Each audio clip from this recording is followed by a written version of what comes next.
えるの。落ち着きなさい、我が娘よ。元気だったか？とても元気よ。Mr. Sato will decide when you can join him. Please be patient.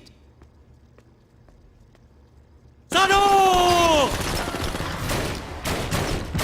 What the hell? Hey there everyone, this is Ray Carcillo for Classic Game Room, and we're going to be taking a look back today at the original Red Steel for Nintendo Wii from Ubisoft. One of the Wii's launch titles, Red Steel is a first-person shooter that showed us the promise of the system with a pointer crosshair and sword swings that followed our controller movement, but could it stand the test of time? Not a chance in hell. You play as Scott, a bodyguard for a Yakuza boss's daughter who you end up falling in love with. Before you two can get married, though, you have to get approval from her father, so you two plan a lovely dinner with him, but with him being a Yakuza boss, he kinda has a lot of enemies. The dinner is immediately interrupted by men dressed as waiters with guns, and you have to put your bodyguard skills to the test and fight your way through to where your fiancé and father-in-law are after you guys are separated.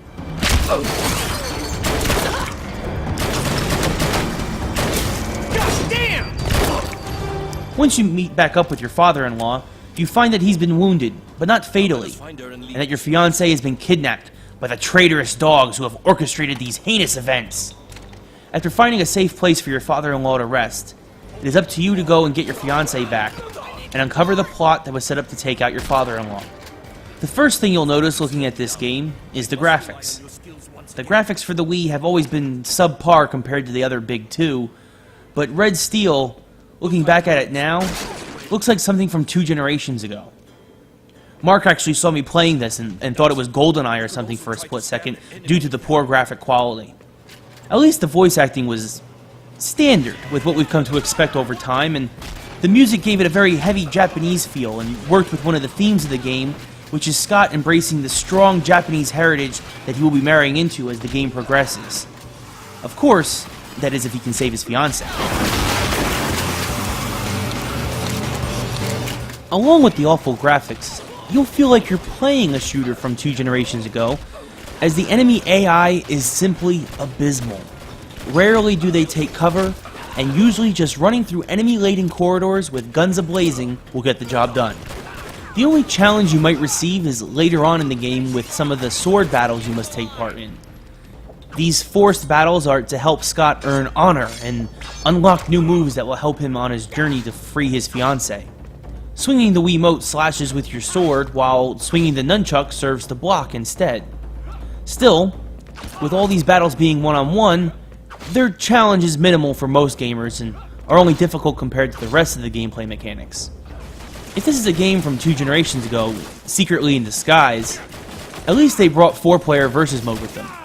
Since the Wii didn't really have online multiplayer at launch, the 4-player versus mode is only locally available, but feels very much like something from GoldenEye. It doesn't have the weapons, character models, or locales like GoldenEye, but was sufficient if you were looking to shoot or slash your friends and had some extra Wiimotes and nunchucks lying around. The Wii's gimmick was what sold Red Steel at launch.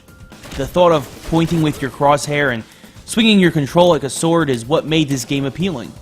But we've come so far since then that this game holds no real value now in terms of quality entertainment, and does not need to be played ever again. Where is he? Oh, I need support!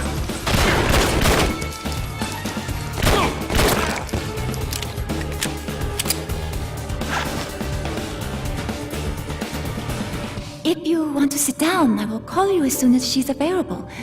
Unless you'd rather try a massage first. You do look a bit tense. You'll regret coming here, freak!